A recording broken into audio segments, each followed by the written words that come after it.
Si vous deviez dessiner une chaise pour une bibliothèque, à quoi ressemblerait-elle? Pour ma part, je commencerai par regarder dans quelle position vous êtes. Si vous travaillez, il y a 90% de chances que votre dos ne touche même pas le dossier. Quand on observe des gens travailler, on remarque un truc fou. La posture parfaite, c'est un mythe et ça n'existe pas. Quand on est concentré, on est cassé en deux sur la table. Que ce soit pour lire, pour écrire ou pour taper sur un ordinateur. Le dossier ne sert absolument à rien à part poser une veste. Et même si on essaye d'améliorer la posture des gens, ça changera pas.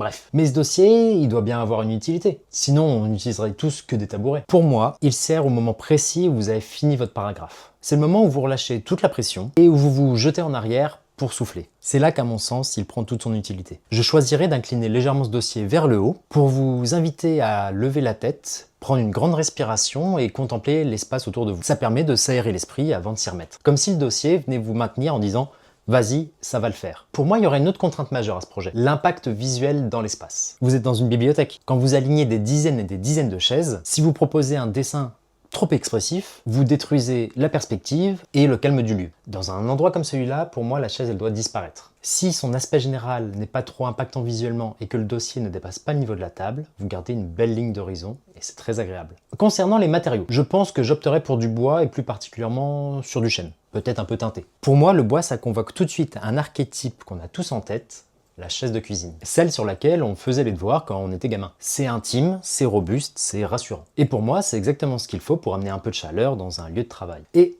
j'entends l'idée qu'on puisse ramener du tissu ou du rembourrage pour améliorer le confort. Cependant, est-ce que l'ergonomie a-t-elle vraiment besoin de mousse? Est-ce que le confort ne peut pas être directement sculpté dans la masse du bois? Ce qui permettrait de faciliter et limiter le nettoyage et les réparations de ces chaises. Bien sûr, il faudrait quand même affiner le tout, pour permettre de rester léger et d'être manipulé facilement dans un silence absolu. Voilà à quoi ressemblerait ma chaise de bibliothèque. Et vous?